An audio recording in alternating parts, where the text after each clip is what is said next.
everyone, I'm Michaela, and once again, this is LycanhoodReads. This is Saga. Welcome him to the family. He's our newest cat. Yeah, another cat. Yeah. Anyway, welcome. Last time I came at you guys with my top 10 favorite reads of 2021, and unfortunately, there are two sides to this coin. So I'm only going to do 5 of my most disappointing books of 2021 because I don't want the bad to outweigh the good. And honestly, I just didn't find some of the ones that were disappointing worth talking about, as opposed to these 5, which are probably ones that I either had high hopes for. That's kind of the definition of disappointing anyway, right? I had high hopes for these and they didn't stand up to my expectations, rather than just being a book that I didn't enjoy very much, right? So these are not necessarily books that I hated. These are just books that did not stand up to the high expectations I had of them.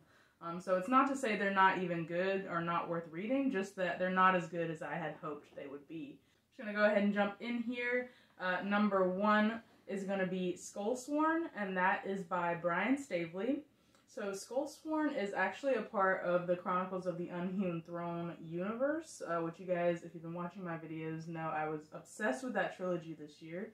It made my top 10 list. Unfortunately, Skullsworn is the 4th book in that universe, and it is a prequel. It takes place before all of those events of the Chronicles of the Unhewn trilogy, and it follows the character of Petra? I'm not sure how to say her name, honestly, even though I read this on audiobook, which is sort of weird. So it's a prequel about how that character comes to be the woman and the assassin that we know and love from the Chronicles of the Unhewn trilogy. It's about her in her youth and how the assassins of the god of death become those assassins. They had to go through a trial, and this is about her trial. So the main plot of the book is that she has to pass a series of tests where she has to kill certain people that the god commands her to kill, right? And one of the people is she has to kill someone that she loves. Now, she has never been in love, which is a part of the problem. So she goes on this quest to fall in love and kill someone. She has to find someone to love and kill. And I was super excited about this because she was one of my favorite characters from the Chronicles of the Unhewn Throne, one of my favorite side characters. She's obviously queer, kind of straight from the start. Bisexual is what I would call her. And I really liked her. She's snarky, she's weird and morbid. And she lent a lot of lightness to some darker times in that trilogy, and to some other characters that were, or maybe would have been a little dull if not for playing off of her. So I was very excited to spend more time with her, a whole book. I couldn't have been more thrilled. But unfortunately, in her youth, she was just a very different person. And the weird thing is, this book is about her becoming the person that I loved. But for most of the book, she is not that person. Not to say that she's a bad character in this prequel, just that she's very different. She's not the same. And the adventure that she goes on during this book changes her into that person. And I do start to see that person that I fell in love with towards the end of Skullsworn, but like the very end. Like, it was too late by then. And I honestly I liked the book. It was still in this rich fantasy world that Brian Staveley created, but the story and the characterization just wasn't what I had gone in expecting it to be and what I had gone in hoping for. So I ended up leaving it pretty disappointed. And that's why it's here on this list. Next is going to be a memory called Empire, and that is by Arkady, Martine, I think is how we say the name. I'm not sure, but a memory called Empire. So this book was pretty hyped up for me. It's on all of the queer sci-fi lists that you can find, because it's supposed to be sapphic. And that's not to say that it's not sapphic. It is. But the sapphic elements, the romantic elements, are really, really downplayed in the actual story. Almost non-existent. just a small undercurrent. And that's not to say that it's subtext, just that's not part of the plot of the book. The main plot of the book is a very political one, revolving around this, like a revolution, sort of annexation, and the ascension of a new emperor storyline that's going on. And it's a very convoluted book. And the way it's written is a bit strange as well. It's very lyrical. The writing is pretty, but confusing, and to a certain extent. I was confused reading part of it, and it just wasn't what I expected. Like, not just the sapphic elements of it, but it was just not great. The character was kind of dull. There were lots of parts of it that I was bored at, and I just found it really hard to connect to this book. Like, it was hard for me to go back every time to finish it. I wasn't even sure I was gonna finish it at one point. But I pushed through, I finished it, and at the end I was like, okay, right? And I'm not going to be continuing on with that series. It has a sequel called A Desolation of Peace, but I'm not going to read that. Like, I didn't hate this series, and there were parts of it that I liked, and there were parts of it was parts of the world building and parts of the writing that I really appreciated, and I think that the sapphic relationship has a lot of potential. But it just wasn't worth it to me. I had to slog through it so much that it wasn't worth it to me to continue on. So I would go in with a grain of salt if you plan on reading that one. I'm not saying don't read it. It's definitely interesting. It's unique. But I don't go into it thinking there's going to be some great sapphic relationship in it. Don't go into it thinking it's going to be mind-blowing. It wasn't mind-blowing for me. So that's one of the disappointing reads. I wasn't into it. Number 3 on the list is going to be Winter's Orbit. This is a book that has gotten a lot of attention this year. It's a gay sci-fi romance. And it's not YA. The cover kind of looks YA, but it's not. I would say it's new adult. The characters in it are in like their 20s, maybe even their late 20s. And it is very tropey. It is a space opera that takes place on like this sort of space station-y planet, I guess. And one of these like lesser nobles, there's a marriage arranged for him to a prince from a kind of city-state nation, like a nation that relies on this empire and has been brought into the fold, as far as I could tell. The world building is very sparse. It's just kind of stereotypical sci-fi backdrop to this story, right? So the main focus is definitely the romance, but there is a lot of weird focus on the political stuff that I found confusing. It's like there is a lot of political talking and lingo and jargon and drama in it, but it's convoluted to the point where I don't know what's going on politically. And I don't really care because it's not what I came here for. I'm more concerned with the relationship. But I'm sitting around waiting for the relationship parts and skipping over the political parts in my head. So it could just be that I wasn't paying enough attention, but it felt strange. I was oddly disinterested in the political maneuvering that was happening. This book also feels like it was written as fan fiction a little bit, and I don't say that like in a mean way. I literally think it has a lot of fanfic-y tropes, like the arranged marriage trope and the type B personality of like this sloppy kind of just a very screw up kind of a person gets matched with this very proper, type A personality, super polite, and they fall in love, and just, it's very tropey. I've read a lot of fan fiction, I've written fan fiction, and that's what it felt like to me as I was reading it, is it felt like a fan fiction story with this sci-fi backdrop to it, which was strange, but I didn't love it. I thought I was gonna. It's had a lot of potential, and I think if there had been more world building there, and if it wasn't just such a generic sci-fi place, then it would have been better.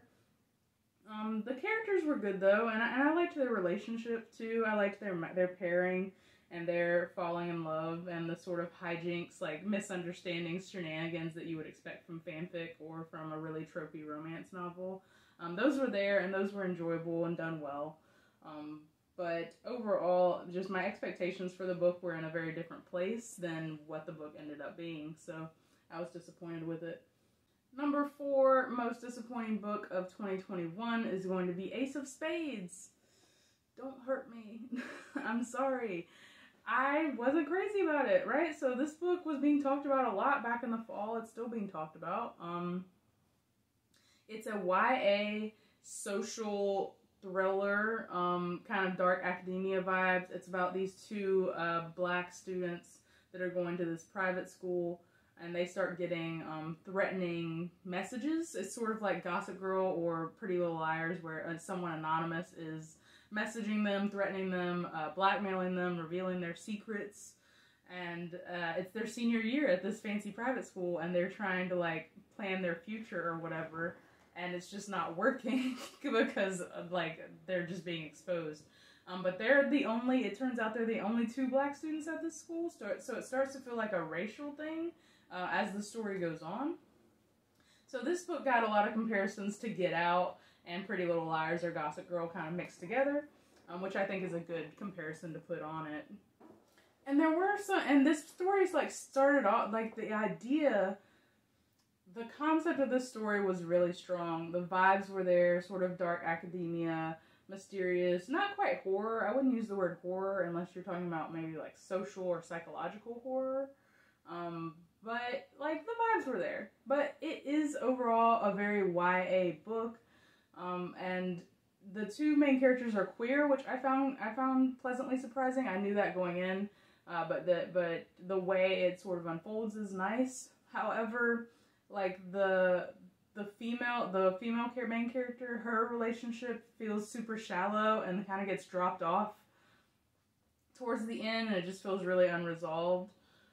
And that's how I felt about the plot as well. Like, it's going strong until the point where the author, like, actually had to address the plot, and then it was like they didn't know what to do, kind of, with it, and it just, like, kind of neatly folds off, and it was just strange. Like, they kind of wrapped it up, or they tried to wrap it up in this neat bow, but it didn't work for me. Like, I had so many questions still, and I was just like, wait, so no one's gonna do anything about this? Like, that no one, like, it just, I don't know. I found that the plot was really unsatisfying.